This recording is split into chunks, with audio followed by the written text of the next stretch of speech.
evening from the News Radio, 1120 and 93.7 FM KPNW studios. I'm Bill London. I do the wake-up call Monday through Friday morning, 6 a.m. to 9 on this fine radio station. Also streaming worldwide at kpnw.com. And your Crazy Oregon News brought to you by Sean Sutherland. Well, we're at the time of year when a lot of people are signing up for Medicare, and the plans have changed, and you may be confused about whatever it is that you want. Looking at those plans, you're thinking, well, what does this actually mean? What are these plans? Maybe you need to ask insurance. Call Sean Sutherland at Ask Insurance and say, I'm confused. And, well, hopefully he'll work you through it. All right, here's your Crazy Oregon News. A false alarm created panic in Estacada early this morning when sirens started going off at 1 a.m. along with public warnings that Portland General Electric's River Mill Dam was failing and that area residents needed to evacuate immediately. Now, the electric utility confirmed in a statement that, it was sort of an error. Well, it was a big error. The River Mill Dam is a hydroelectric plant that lies right on the Clackamas River just north of Estacada.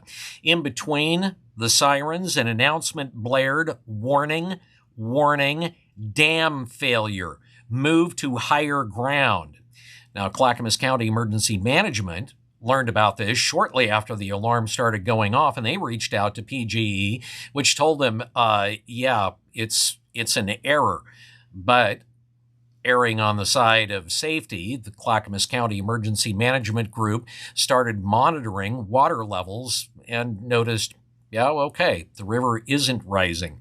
At this point, while PGE has announced that it is a false alarm, they still don't know what caused it, and they say they're investigating. Well, two Oregon Democratic legislative leaders, Senator Kate Lieber of Beaverton and Tana Sanchez of Portland, wrote a guest editorial opinion in the Sunday Oregonian, and they talked about wanting to attack the state's budget hole. And how are they planning on doing that? By what they called closing tax loopholes. Now, what that really means is eliminating tax deductions. Now, in particular, Oregon's Democratic leaders want to sever Oregon's taxes from federal taxes.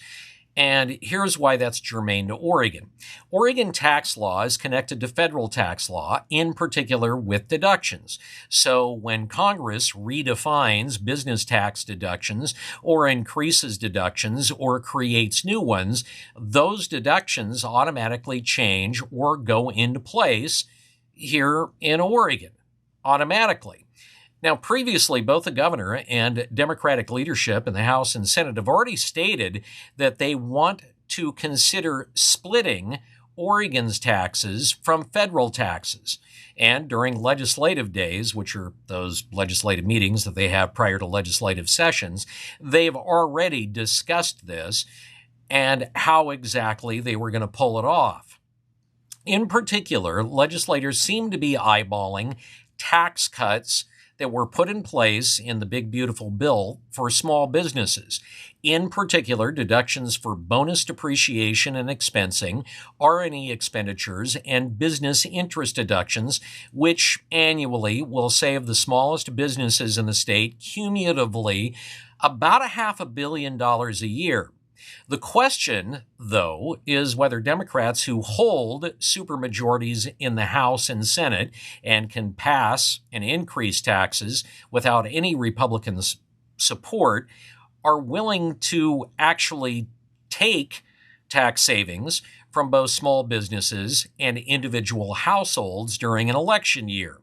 Oregon, which is in the top 5 highest taxing states and is failing its citizens in so many ways, well, surely have a vigorous discussion about taxation in the upcoming midterms in 2026. Taxes are almost assured to be discussed because now it appears that Governor Tina Kotek's Oregon Department of Transportation funding package of $4.3 billion in extra taxes and fee increases on Oregon citizens is likely going to end up making it to the ballot in the form of a referendum. Now, it was announced today by co-petitioner Representative Ed Deal that they have collected over 150,000 signatures, just about twice the necessary amount they need to collect. But they've said they're not going to stop collecting, and they have until December 30th to turn those signatures in to the Secretary of State. So that means that taxation in Oregon will literally be a part of the November 2026 election. And Democrats find themselves in kind of a conundrum.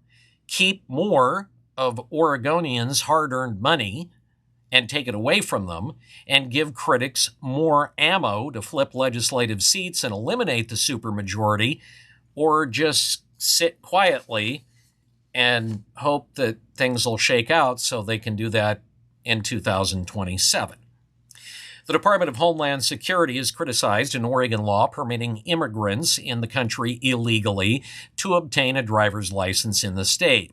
The condemnation came after DHS said an illegal immigrant with an Oregon license was charged in a hit-and-run incident that resulted in the death of 8-year-old Maura Garrity.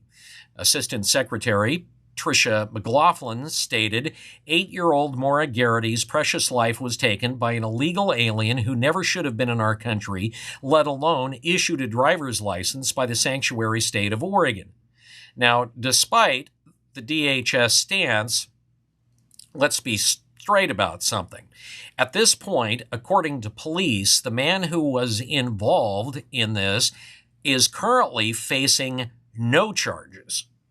Now, the law in question, the Equal Access to Roads Act, was enacted in 2021. It allows individuals to obtain a driver's license proving residency as long as they can, which is basically you can show them a couple of electricity bills that were directed to a certain address, and also pass driving tests, regardless of whether they're here illegally or not. Democratic Representative Susan McLean, co-chief petitioner and sponsor of the bill, rationalized, quote, I was a co-chief sponsor of House Bill 2015 to help ensure everyone on the road is demonstrating necessary training and insurance to drive. 4 Oregon counties have to comply with administrative subpoenas issued by the U.S. Immigration and Customs Enforcement Department to help that agency identify and locate 9 illegal alien felons subject to detention or deportation under federal law. Now, that was a ruling of a federal judge Monday. That would be U.S. District Judge Michael McShane, and the decision applies to the subpoenas he examined in this particular case. 9 of them. McShane found that while the state sanctuary law prohibits state and local officials from using state resources to support federal immigration enforcement, Oregon law expressly allows a state enforcement agency to exchange information with federal immigration authorities on criminal investigations. Under federal law, ICE is authorized to issue what are called administrative subpoenas, though they have to seek federal court approval to enforce them. That, according to McShane's 8-page ruling. Attorneys for the counties had argued that state and local governments are not arms of the federal executive, and that state law directs public bodies to decline any request from a federal agency that relates to immigration enforcement, other than a judicial subpoena. Now, judicial subpoenas are any court order to produce records. Administrative subpoenas are demands for records issued by a government agency that later can be enforced by a court. ICE filed a petition October 1st seeking patently reasonable, in their words, information and documents directly relevant to immigration enforcement involving the 9 convicted illegal alien felons. Some of them were in for sex crimes, others in for manslaughter. 4 counties, Multnomah, Clackamas, Washington, and Marion, have control and custody of the information, and they have to turn it over. Now, keep in mind, all 9 of these people have been released from prison. The subpoenas requested documents with home addresses during their post-prison supervision, phone numbers, work addresses, driver's licenses, names of employers, country, place, and date of birth, emergency contact numbers, bail or bond records, along with unredacted police reports, booking sheets, booking photos, probable cause statements, jail disciplinary records, and release agreements for underlying criminal convictions. The irony here is that considering that all 9 of these people had been convicted and released from jail, all of these records would be available with a simple public records request for anyone else in Oregon, well, other than ICE. So a federal judge on Monday night blocked the closure of the U.S. Coast Guard's Newport Air Facility, finding that Homeland Security Secretary Kristi Noem's actions were arbitrary and violated the law. U.S. District Judge Ann Aiken issued a temporary restraining order just 3 days after a Newport nonprofit that supports commercial fishermen joined with Lincoln County and filed a federal lawsuit against the U.S. Department of Homeland Security to return the Coast Guard's rescue helicopter to the coastal city before the start of the Dungeness crab fishing season. Now, you may be asking, why does the Department of Homeland Security have to do with rescue helicopters? Well, it's being postulated, and there's quite a bit of documentation that leads to the conclusion that that particular Coast Guard area at the Newport Airport was being eyeballed for a new ICE detention facility here in Oregon. Now, the Newport Fishermen Wives and the Lincoln County Board of Commissioners filed the suit after they learned that the Coast Guard had either ceased or reduced its operations at the Newport Air Facility and moved its rescue helicopter over 70 miles south to North Bend. According to Aiken in a 14-page report and opinion, she said, quote, "The court concludes that the danger presented by the lack of rescue helicopter coverage justifies granting the temporary order on an expedited basis." Now, the interesting thing about the ruling is that it was issued before the federal government had even had a chance to respond to the lawsuit or motion for a temporary restraining order. And she ordered the feds to restore the Coast Guard rescue helicopter to Newport with full operational capabilities and personnel support immediately. The judge found that Homeland Security Secretary Kristi Noem failed to provide notification to Congress before it was closed down or even significantly reduced the use of the Coast Guard Air Facility. And, according to the judge, Noem also failed to hold any public meetings or issue any notice to provide opportunity for public comment on the proposal. The federal government and DHS have yet to respond in any way. Well, a new executive order by Governor Tina Kotek is supposed to expedite the electrification of Oregon and the elimination of gas-powered and diesel-powered vehicles within the state. And at this point, the only people that are really pushing back on this very underreported story are Oregon House Republicans. Now, the order, of course, follows the governor's signing of a $4.3 billion statewide Oregon Department of Transportation tax increase and fee increase funding package. And the governor wants to accelerate Oregon's transition to electric vehicles and reduce emissions.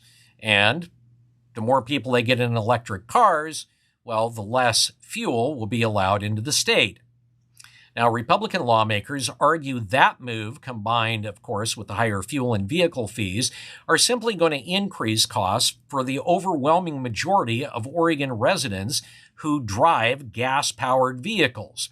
Their concerns arrive at a time when transportation spending, state revenue needs, and rural infrastructure realities are all, well, colliding, so to speak. Now, the contention is that the combined impact of the order and the tax package are falling hardest on the people you would expect they would: workers, families, seniors, individuals in rural communities where transit systems are limited or non-existent and where long commutes are fairly common. And it should be noted, about 97% of Oregon drivers still rely on gas or diesel-powered vehicles. And that makes immediate large-scale transition expectations unrealistic. Now, the other thing to point out is that Oregon's Clean Fuels program, which state environmental regulators estimate currently adds about 8 cents per gallon at the pump already. And they warn that new requirements are going to elevate fuel prices even further. The executive order has also sparked renewed attention on Oregon's ongoing transit electrification efforts, because last week it was quietly announced that the Lane Transit District confirmed they're removing all of their electric buses from service to the tune of about $30 million worth of expenditures purchasing these electric buses. Why? Well, repeated equipment failures, battery issues, and operational interruptions, meaning they have to wait for these buses to recharge. In January as well, Josephine Community Transit retired its own electric bus fleet after a fire essentially torched one of the vehicles. Other Oregon transit agencies have faced recalls linked to electric bus manufacturers over battery design flaws and what's called thermal instability. And that's where, well, essentially the lithium batteries spontaneously combust. Now, the Republicans argue that the case shows how the large-scale electrification remains technologically uncertain and very financially risky for local governments. House Republican leader Lucetta Elmer of McMinnville said decisions on this scale need to be shaped through legislative collaboration rather than executive authority. She says Oregonians deserve an open process, bipartisan input, and honest discussion about the real costs. Oh, come on. That's not the Oregon way. Ah. So, for the time being, Oregon is not going to be considering any changes to its Farmstand rules, at least for now. Now, that's following, and we reported on this numerous times here on the Rick Dancer Show, a public backlash earlier this year after the agency that regulates Oregon's approach to land development began to consider new alarming rules for farm stands where families go to buy fresh, locally grown produce, meat, eggs. They pick berries and fruit and pumpkins there and basically support small farmers. Regulators put a pause to the process when the governor told them to over the summer. Land use officials are now hinting instead, well, they won't make the rules. They'll just let the legislature do it. The proposed rules were in the draft phase and being rammed through and were meant to, quote unquote, clarify what radical environmentalists in the state say are unclear or vague definitions in the current rules. So one of those definitions was that, for instance, the land use regulators wanted to say, well, at a farm stand, if your neighbor, say, made some blackberry jam, you couldn't sell it because you didn't make it. Or if your neighbor made pies, you couldn't do that. At pumpkin stands, when you go there if they were selling those little $1.50 pumpkin carving knives? Well, you didn't make the pumpkin carving knife, therefore you are not allowed to sell it. And they didn't like the fact that these small farm stands are becoming very popular. And they say, well, more cars and more people means it's degrading our agricultural lands. So this became very contentious over the summer and sparked a fierce debate among property rights groups, farmers, and environmentalists over, shall we say, how to protect farmland and forests. And if you don't think farmers are not interested in protecting farmland, the land where they're actually growing the money that they make, are you crazy? Just asking. Just a rhetorical question. Anyway, Oregon farmers, because they were totally getting railroaded by the state and environmental groups, finally went on social media and roundly blasted the proposed rule changes. And that got, well, just average Oregon citizens involved and furious. Governor Tina Kotek, who at the very least is able to read the political winds, took the air out of everybody's tires and just said, yeah, I think we're going to stop this for now. Now, the governor claims that she has no plans to introduce legislation on the issue in the upcoming 2026 short legislative session, according to her spokesperson, which makes sense. She's going to be up for re-election. And that would be just one more thing to dump over her head. An inmate work crew is being credited for cleaning up an unusually large illegal dump site in the Tillamook State Forest. Now, we're going to talk about the definition of dump site coming up here in a second, but the details are that over the course of about a week and a half, the crew from the South Fork Forest Camp, there are people that are convicts and are out there working off their sentences in the forest, hauled off 12 dump trailers of garbage. One official said it looked like somebody took the entire contents of homes and just left them in the woods. The Oregon Department of Forestry says it's seen an increase in illegal dumping in that area since 2021. And they estimate, about 10 RVs are abandoned there every year. Now, while the state is calling this an illegal dump site, what is going unsaid is that if you look at the pictures, it's clear what this really was, which was an illegal campsite. The pictures that were taken tell the story. You can see dome tents set up in this field of garbage and trash. You can also see makeshift shanties that have been built there, along with improvised structures and old RVs that had been lived in, and fire pits. This was not an illegal dump site. This was an illegal campsite. And why the state can't just call it what it is really inexplicable at this point. I mean, there were even battered fold-up tables that were there, and obviously the people were told to leave because there's stuff in the middle of the tables, including even a pair of glasses that had been obviously reasonably used very recently. The state also stated that they had to dispose of RVs, and if you look at the pictures of the RVs, it's pretty clear that those RVs were being used to live in. And finally, here is why Oregon is the get soft on crime leader of the country.